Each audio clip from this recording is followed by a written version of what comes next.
It hit different when it's your man's telling on you. It hit different when you getting that 4x4. You start talking with no food. At least my nigga butter got some food. You hear me? What's good, YouTube? And that's your boy JMOE, man. We back today with another reaction video, man. You feel me? Thumbnail in the title, bro. Y'all already know. You feel me? What's going on, bro? Y'all already know what's going on. You feel me? Look, I ain't been consistent on here either, bro, but I literally stream every day on Twitch. I'm gonna drop that link to my Twitch in the description, right along with my Discord, so y'all can drop links to videos y'all want me to react to. You feel me? With that being said, gang, let's go ahead and get into this video, man. Y'all don't want to do too much talking, bro. Let's get it. Do you see where she's hit at? No, it's on the side of her head. They're saying she's pregnant too. Take a deep breath. What? This how we starting off? Was just informed that her daughter, Teyaurra Harris, was shot in a gang-related incident and is in critical condition. They just were shooting, and the blood just started dripping from her head, like shooting them under the ambulance. Like, I can't even talk right now, bro. Her boyfriend rushed her to the hospital, but sadly, it was already too late. And the worst part, Teyaurra had nothing to do with the shootout. She was... And that's why I'm a part today. Y'all know, bro, I ain't gonna part too much, gang, but you feel me? I gotta get what, you feel me? I gotta say what I gotta say, folks. One thing I hate about you street niggas is, gang, that y'all bring people that y'all don't want to be involved in this shit. Y'all bring them around y'all anyway, bro. When y'all know, gang, y'all can't sit here and act like y'all don't know. It can go down anywhere, nigga. At any time. So if you not with that loved one in the house, ducked off, you feel me? Nobody know where y'all at, gang. You putting that other person in jeopardy, gang. You putting that other person's life in jeopardy every single time, gang. I promise you. I hate that, bro. I promise you I hate that, gang. An innocent bystander. A simple mix-up left an innocent, pregnant mother of two dead, her children now motherless, and her family absolutely heartbroken. And she was pregnant. The police now face a grueling investigation. However, with everyone involved supposedly being gang members, catching the killers would prove to be much harder than anything they'd done before. Like, come on, bro. Buddy was just shooting and falling. We've been in touch with Yolanda, the mother featured in this video, and are proud to share that half of the video's profits will be donated to the Akron-based charity First Glance Student Center. At 7:29 p.m. on April 14th, Akron Police Department would receive multiple calls reporting dozens of gunshots being fired out of 1492 Rockaway Street. Witnesses would describe what seemed like a gang-related shooting with multiple cars speeding away from the scene, one being a silver four-door Chevy. Police managed to quickly track down the Chevy, following it as the driver sped across back roads in Akron. However, the Chevy wasn't actually running from the cops. It instead would pull over somewhere that concerned the cops even more: the hospital.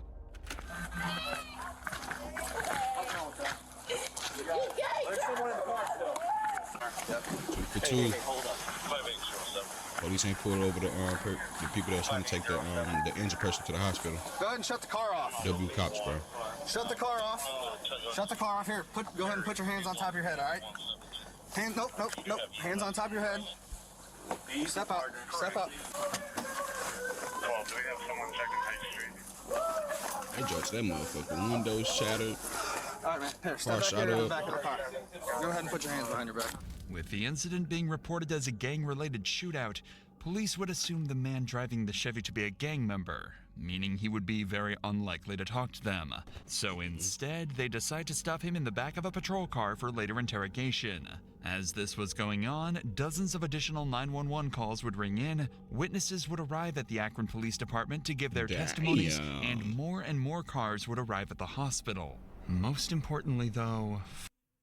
That's another thing. This is my last one. I promise. That's another thing, gang. Like, bro, I know the definition of a crash out. You niggas don't think before y'all do things, gang. But in reality, cuz everybody not a fucking crash out, gang. You feel me? Every street nigga not a crash out, gang. In reality. You feel me? In reality, most of these niggas be thinking. Most of these niggas just snap into, like, you feel me? Like they mad. Once they mad, you can't get them out that mode. Once they mad, cause you can't stop them from shooting at they op, cause you feel me? And that's where this come in at. That's where this come in at. Look how many 911 calls it was, cuz. 1, 2, 3, 4, 5, 6, 7, 8, 9, 10, 11. It was 12. 12. You niggas ain't getting away with murder bro. You niggas not getting away with murder no more, cuz. This shit is hard now, gang. It's hard. The technology that the police got now, hard. The communities don't want this no more, gang. They don't want shootings no more, fool. 911 calls would ring in, witnesses would arrive at the Akron Police Department to give their testimonies, and more cars would arrive at the hospital. Most importantly, though, 4 miles away, a young woman would be placed in an ambulance under critical condition with a bullet wound to her head. Damn. Turns out all of this would be connected to a large group of reckless shooters. It's at this point that we need to step in. Oh yeah, this is one of the most complex and mysterious cases we've ever covered. So we need to break down some details first in order for you to fully understand the case itself and how well the police handled every single step of solving it. At 7:22 p.m., a car arrived at 1492 Rockaway Street carrying a number of people who started hanging out with some friends on the side of the road. This group included Zyeir Small, Lanier Worthy, and Jonte Smith. Everything seemed fine until 7:29 p.m. A black vehicle reversed into the street carrying Teyaurra Harris and her boyfriend George. Her boyfriend recognized some of the people on the sidewalk and wanted to back up and say hi to them. At that very moment, on the other end of the street, 3 men emerged from an unrelated vehicle and started firing bullets. That nigga is a dummy. These men were Zyeir Saunders, 17-year-old Anton Whitaker, and Darion Rackley, all affiliated with the gang BBM, a notoriously violent gang active in Akron at the time. There was also the driver of the car, Jeremiah Williams. Their shots scattered the group on the sidewalk, with everyone running for cover. In the panic, Jonte and Zyeir drew their guns and began to shoot back. Bullets went back and forth, and everyone went into a panic as they realized their lives were at risk and a bullet could strike them at any moment. Seconds later, the dust settled, and the BBM members Zyeir, Antonil, and Darion fled the scene. However, a grueling silence would ring throughout the street as Teyaurra's boyfriend, George, realized Teyaurra was the sole victim of the shooting. He a dummy, bro. With BBM splitting up and running in different directions, George flooring it to the hospital, and everyone on the sidewalk either heading inside or preparing to head to the hospital too, cops would begin the grueling task of figuring out what just happened and who, ultimately, was the one that fired the killing shot. Now that you understand exactly what happened, we can join the police as they try to figure out what just went down and how to solve the developing mystery. Remember that all the cops have received at this point is a phone call alerting them to the shooting, and a description of the silver Chevy they've just pulled a gang member from. There's another victim that's at we don't know where that victim's going to go. There's a possibility that victim may be deceased. Yeah, they got shot. Okay. Someone's got to go check, probably. Two of the officers ran over to the front of the hospital and discovered Zyeir Small and his girlfriend in complete distress.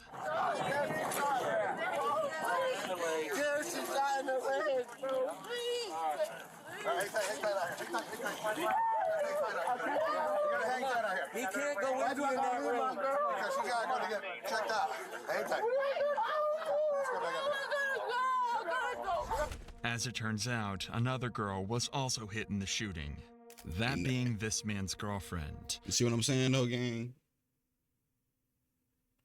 The girls shouldn't even be around you niggas, bro. And if y'all knew, bro, the thing, bro, what's making me mad, cuz when I get mad, cuz I don't be, you feel me? I be lost of words, bro. What's making me mad though is the fact that the other dude, the girl that had got a shot in her head, her boyfriend seen the ops, hung out the window and bagged the car up back towards the ops, knowing his girlfriend in the car. You feel me? Knowing his girlfriend in the car that's pregnant, she pregnant at the time, and then y'all already got a kid. You feel me, cuz? You got 3 more, I think it was like 3 more girls in the street, or it was her in the street with 2 other dudes, gang. Like, what is we doing, gang? What is we doing? Luckily, she was only They shot not in even the supposed to leg. be there, bro. He was still extremely distraught and horrified about the whole Ain't no incident. nigga get shot. I'm on house arrest. I gotta go. He said, I'm on house arrest.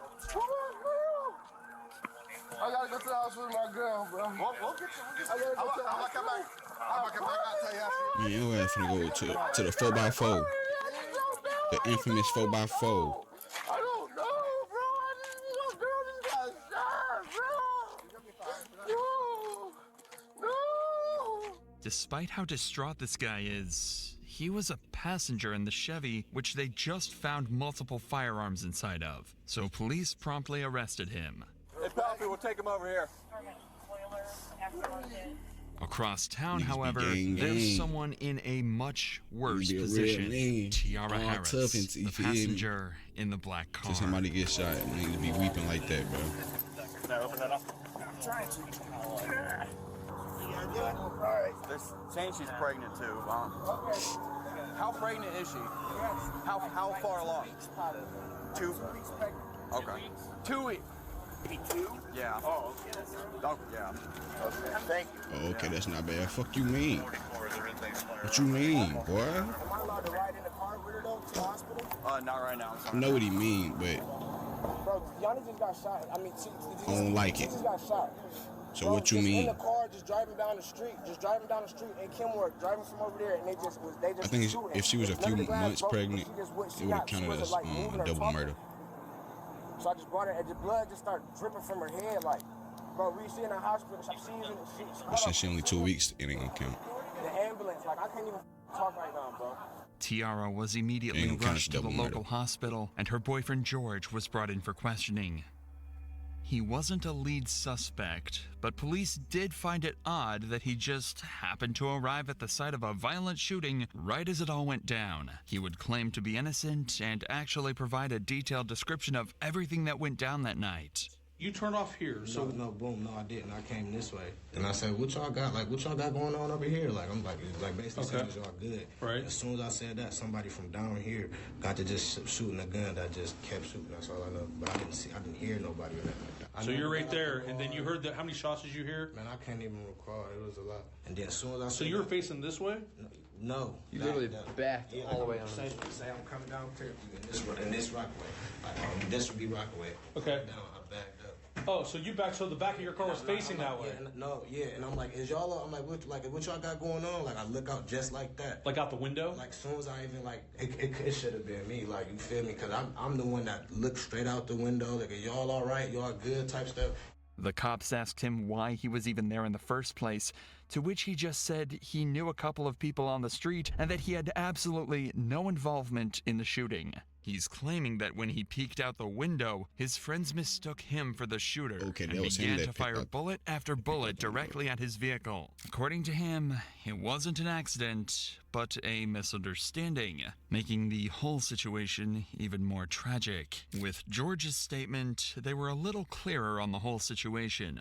But they'd made no progress into actually solving the case or tracking down the real perpetrators. That was until they returned to the scene and spoke to a number of witnesses who had watched the entire event take place. It was 2 African Americans. Where were they running? Young kids. They come from back there across this backyard next door and out the driveway. They hopped the fence. Or... He had a face mask on and had a 9mm.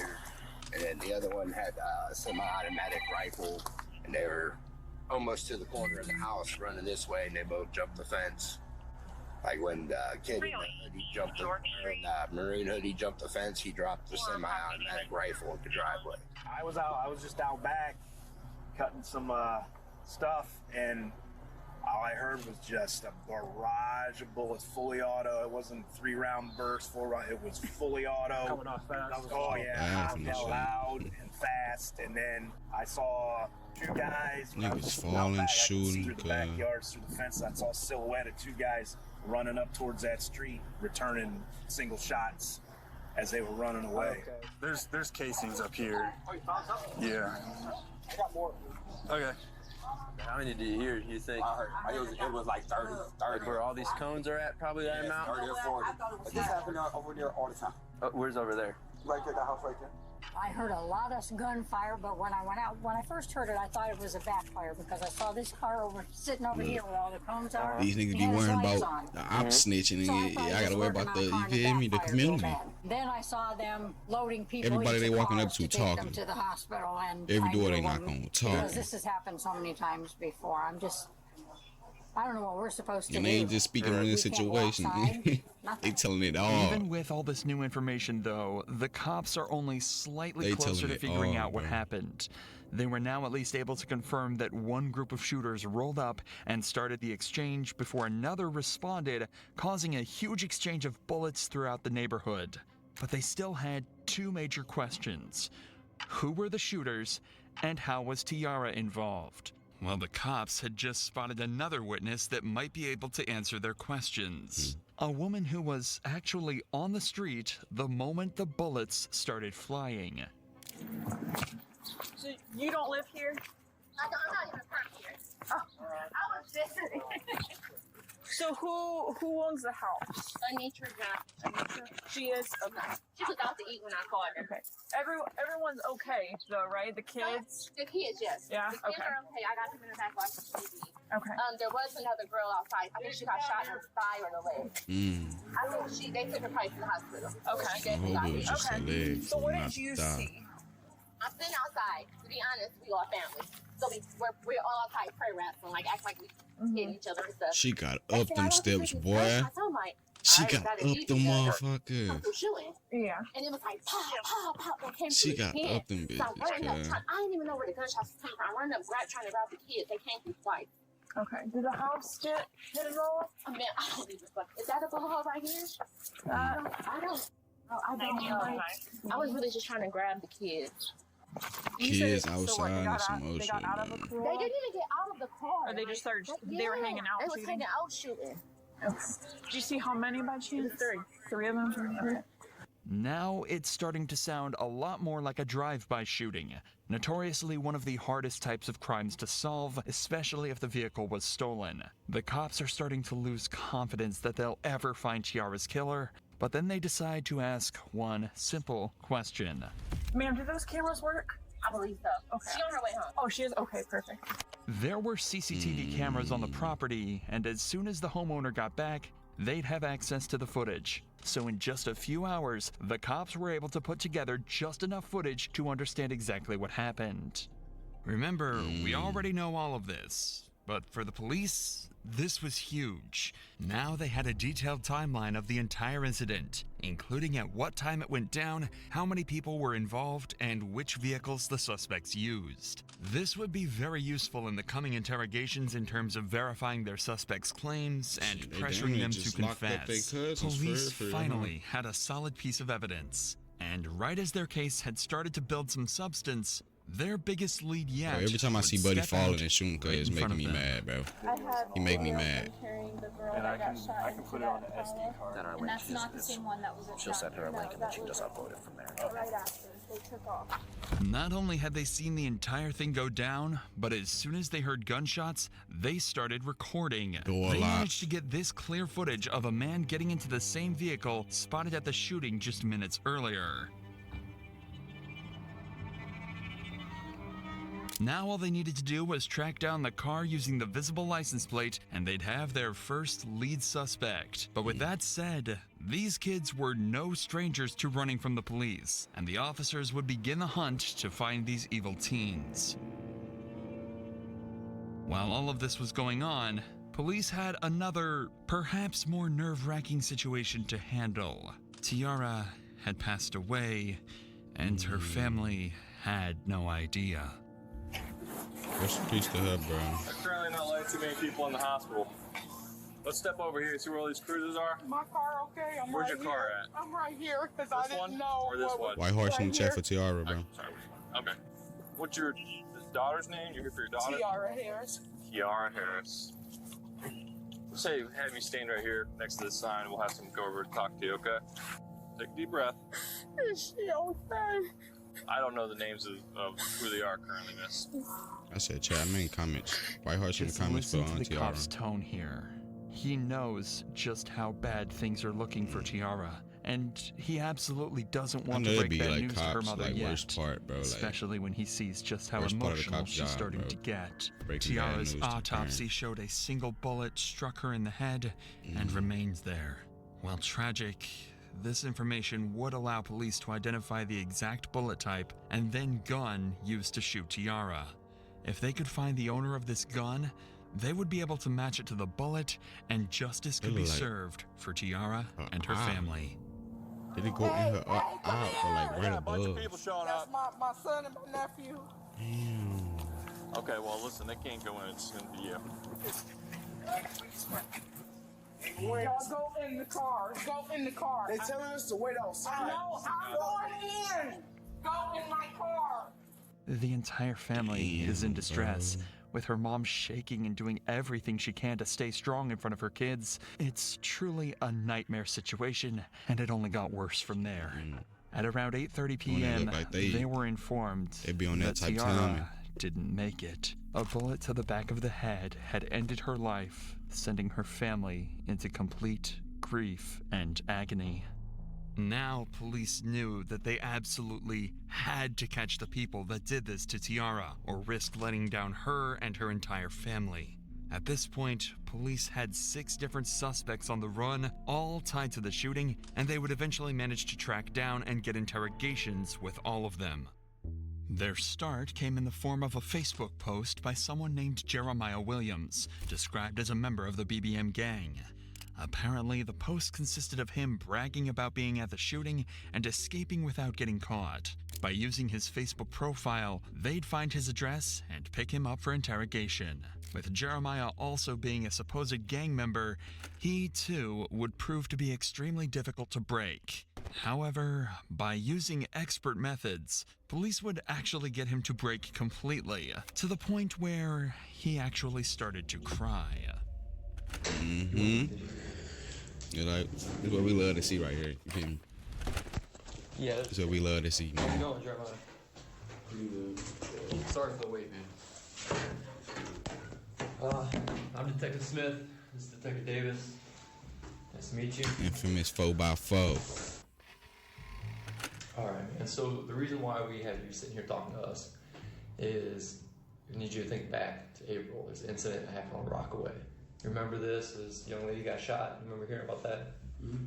Okay, so during our investigation, your name's been coming up. But do you know about where you were that day, if you can? Or I was definitely at home. Apparently, Jeremiah also has an alibi, and even gives multiple names over that'll attest he wasn't on Rockaway that night. Definitely at home. I was at home. Where was that, at Amherst? Amherst. This was right before my mom moved to Louisiana. My best friend, Rob, talked to her sister, the girl that died, her sister, Diane or however you say her name. My best friend, Rob, was like in the kind of little... Like dating? Yeah, with her sister. And it was crazy. We got on Facebook and it was all over Facebook. Her sister had got killed and stuff. And my mom was like, ain't that the girl that came over here the other day? And we like, no, that was her little sister. Has her little sister reached out to you guys or anything? We haven't talked to her I don't talk to her at all. You said a bunch of nothing. So you were at your house on Amherst? Yeah. Was there anyone with you that day? My mom. What's your mom's name? My mom's name is April. However, the detectives know this to be untrue.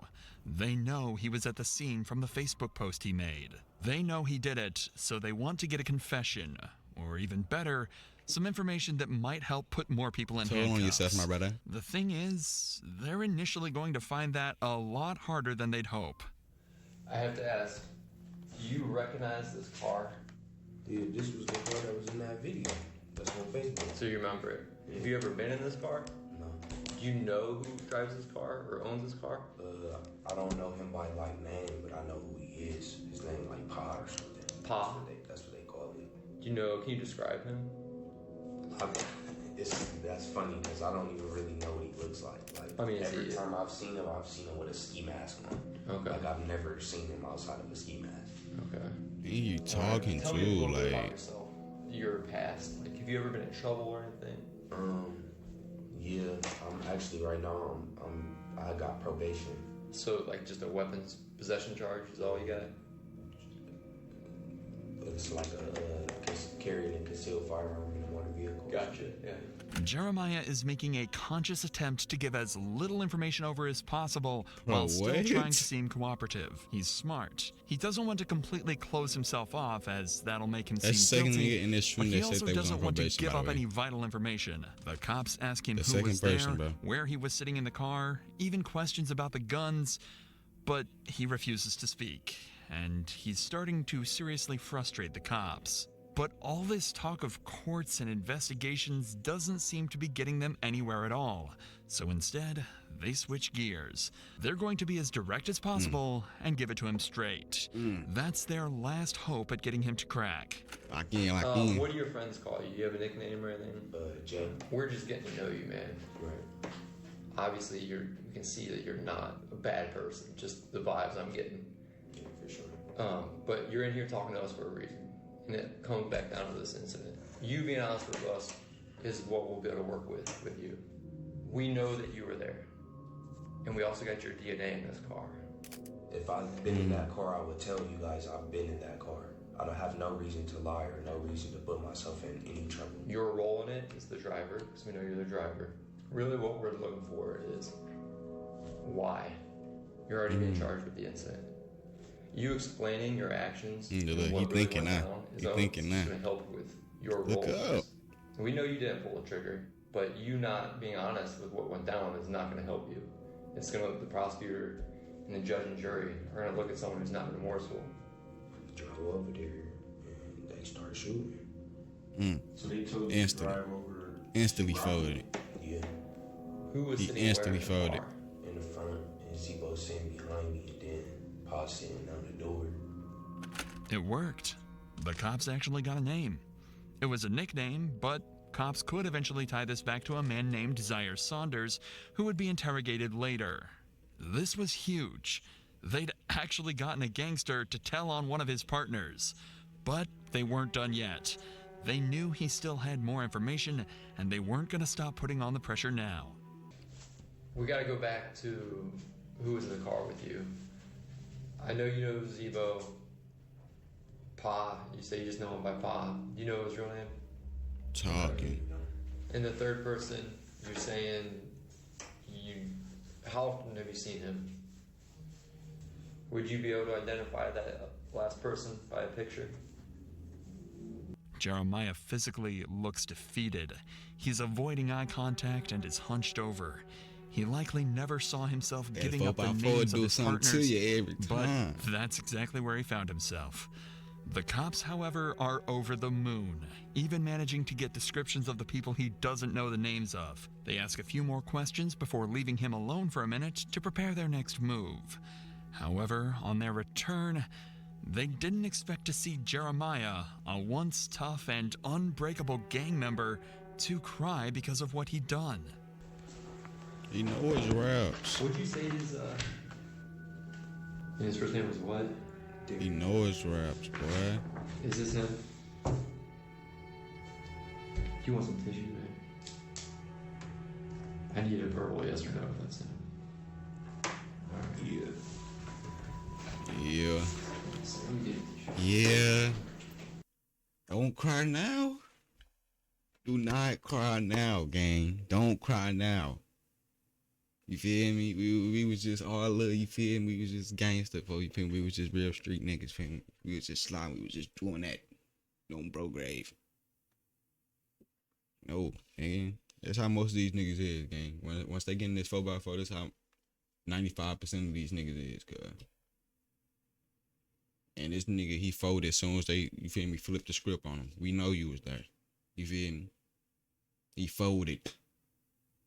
like a chair, like a lawn chair. He folded, gang. Nigga told on everybody. His whole car. He told on everybody.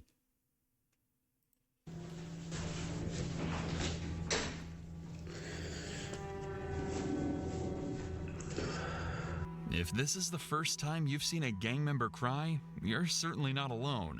But it actually happened again in the detective's very next interrogation. While these cops were busy talking to Jeremiah, a breakthrough had been made outside of the interrogation room. Remember this footage recorded by a civilian witness earlier? Well, after 5 days of investigation, they actually managed to track the car down, enabling them to take in another suspect, Anton Whitaker. Police would quickly realize that Anton might be even more important than Jeremiah as a suspect. He's a supposed member of the BBM gang, and believed to be one of the suspects that initiated the shootout. The thing is, he's just 17 years old. Since there's still some information even Jeremiah couldn't give them, they figured they might be able to scare him into giving up everything he knows. And their first idea is an unconventional but possibly extremely effective method: a call home to mom. Hello, Ma. This is really, really serious now. You need to put yourself wherever you was and get to telling them with your part as much as you can. I know that phone call to mom. You feel me? For this, and this was not you. That'll do it. If they don't do it, they gonna have her come up there. They know it's your car. You can't get out of that. You better than this. Anton doesn't even seem to feel like following his mother's advice. Despite the fact that they know it was his car, he's claiming that someone else was actually driving it that day. And even more unfortunately, he'd forgotten exactly who. Listen to his story and see if you believe it as much as the detectives do. So you saying you were at home? No, like the whole day? Someone took your car somehow, brought your car back, gave you the keys back or whatever, and then so you could take your sister home. That doesn't make sense, man.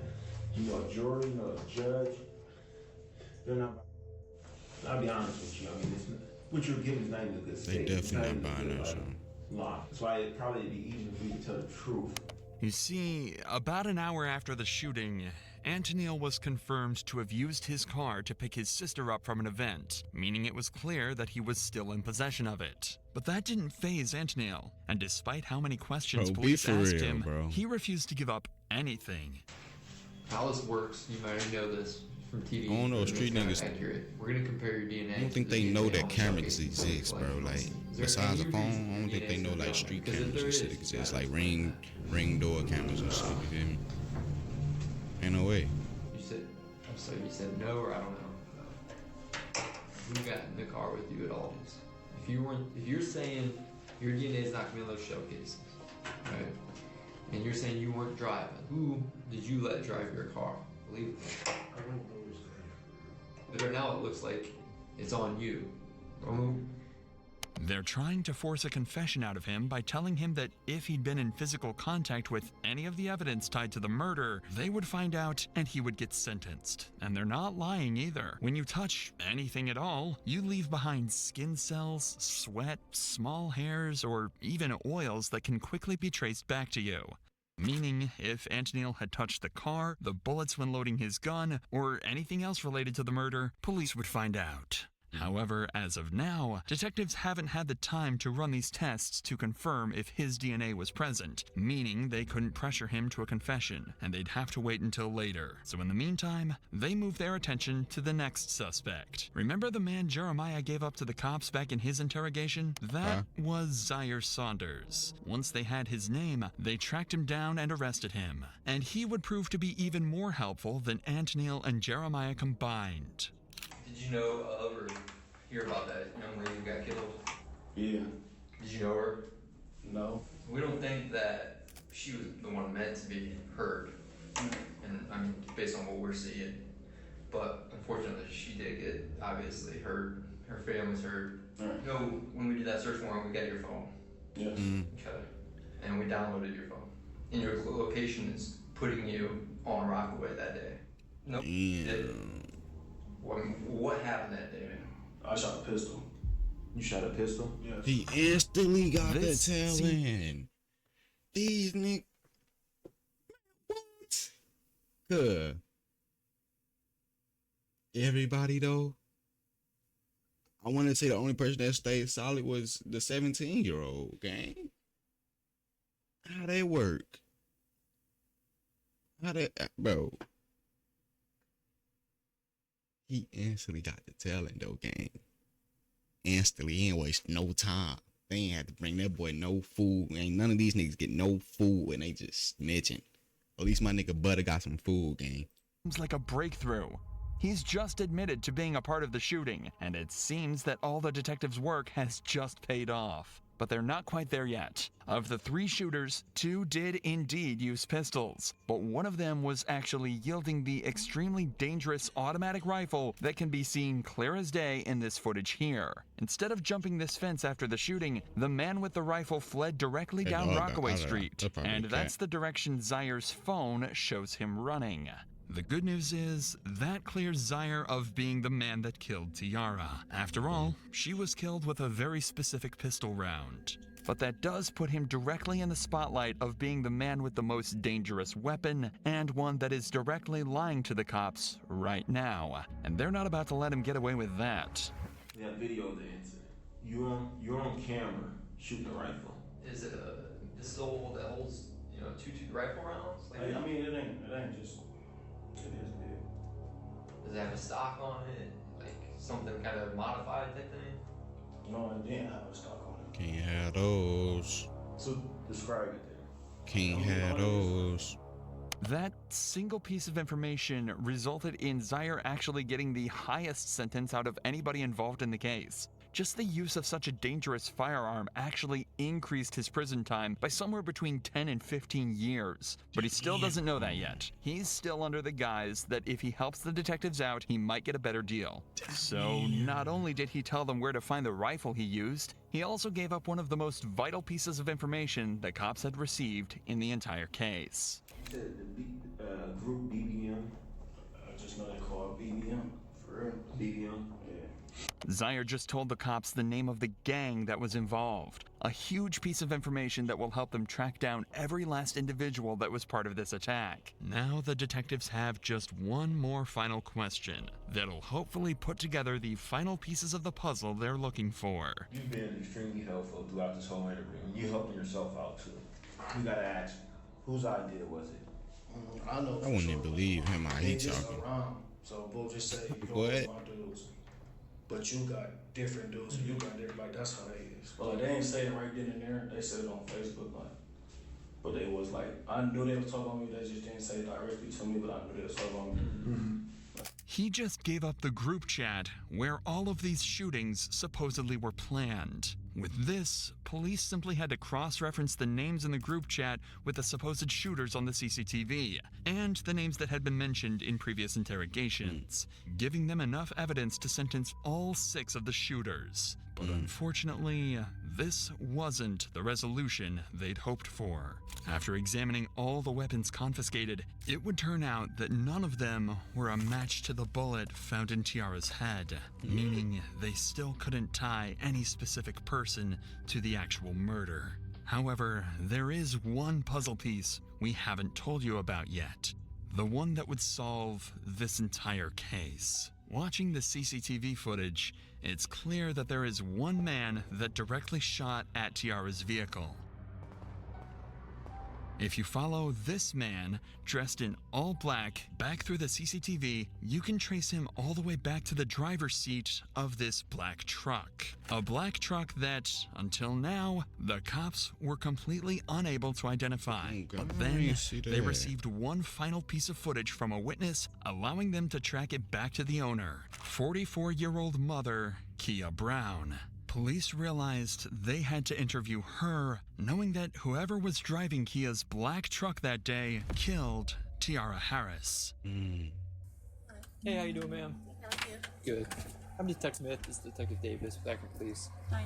Hey, we wanted to talk to you or whoever is driving, the one that drives this truck, reference that incident that happened up the street. They were being shot at, and we're finally trying to catch up with them. Looked like a couple males. And have you heard about this? I heard about what happened around the corner. This is my truck, but my son was driving it. It wasn't Kia, but her son driving the car that night. And after running his name, they'd find out he had ties to a rival gang of BBM. So the detectives had Kia call her son and hand over the phone to the officers. I have some detectives here right now. The day that we were moving in, the incident that happened around the corner, they would like to speak with you. Do you have a moment? Can you go on break? How you doing, man? How you doing? Good. I'm Detective Smith. I'm with Detective Davis with me. Hey, what's your name before we get started, bud? Lanier Worthy. Lanier. All right, Lanier. How you doing, man? I'm doing all right. So listen, man, I won't keep too much of your time. We were wondering if we could talk with you and your mom maybe in person at some point, and we wanted to talk to you about that incident that happened up the street. We know you're over there, so we were hoping you could help us, actually. You're not in any trouble. We're actually hoping you could help us. Would there be a good day for you to... This weekend, fine? Yeah, Sunday the 8th. Can we do it anytime after 2:30? Okay. Anytime after 2:30? All right, man. We appreciate it. We'll see you at 3:30. Okay. All right, buddy. Bye. Just like that, they had an interview scheduled, and this was the final suspect at the scene that they hadn't yet spoken to. The man suspected to be the driver of the black truck and the man they think shot Teyaurra. Dad, how you doing? What's up? Appreciate you talking with us. So, I mean, obviously, you know why we're here, about that incident that happened up the street. So, we just wanted to know your perspective. That happened that day. What'd you see? That type of stuff. You can run us through that day? I was standing in the driveway on my phone. Then heard shots. I got down, ducked. Then when the shots stopped, I heard that, ran to the car. When the shots started happening, you ran and got in the driver's seat. And then Teen got in your passenger seat. Right? Okay. That was it. Lanier had just told them he was driving the black truck that day, confirming he was the man in all black that drove the truck and hopped in the Chevy. He was the man that fired the bullets. So they decided to ask him up front. I'm about to ask you something, man. I'm about to ask you from your parents. I'm sorry, but I gotta ask. Did you shoot that day? Yes, sir. Okay. Even though he said no, police already had all the evidence they needed. The car tied to him, his ties to the rival gang, and finally the video of him shooting at Teyaurra's car. So they arrested him on the spot and brought him in for interrogation. What's up, man? They instantly changed his clothes. Am I able to have a lawyer with me right now? What's that? Can I have a lawyer with me? You can do whatever you want, man. I'm not here to... Okay. Are you saying you want your lawyer? You don't want to talk? Yeah. Okay. All right. But in the end, this wouldn't matter, as when they arrested and processed him, they managed to confiscate his gun. And after analyzing the forensics of the bullet inside of Teyaurra and Lanier's gun, it was a match. Lanier had fired the killing shot. After 5 months of investigation, all the puzzle pieces were finally in place. In total, 7 people were charged in this incident. Zyeir Saunders was charged with involuntary manslaughter. 7 people were all the puzzle pieces were finally in place. In total, 7 people were charged in this incident. 7 shooters, Zyeir bro. Saunders was charged with involuntary manslaughter and 4 counts of felonious assault and was sentenced to 35 to 40 years. Anton, Whitaker, and Jeremiah Williams got 20 to 24 years on similar charges, while the 4th assailant in this group, Darion Rackley, got 34 to 40 years. It was confirmed Antonil's DNA was in fact found on various bullet casings on Rockaway Street, despite his claims in the interrogation room. The next 2 to be sentenced were the ones who shot back at Zyeir's group after being rolled up on. They were Javier Small and Jonte Smith, who were sentenced to 4 years and 2.5 years respectively. Lastly was Lanier Worthy, Teyaurra's actual killer. However, as of this video's upload, he's still awaiting sentencing. Teyaurra and George were not involved in any of the gangs in the shootout and were found completely innocent. At long last, Teyaurra and her family could finally be at peace. I'm not gonna lie, bro. I'm not gonna lie, bro. Man, this was crazy, bro. This was a crazy story, bro. I thought it was only 6 shooters, gang. Whole time it was 7, bro. And the 7th shooter was bro. Like, that's crazy, bro. Oh my God, bro. White hearts in the comments for Teyaurra, bro. Rest in peace, tough. I'm gonna catch y'all boys in the next video. Love y'all.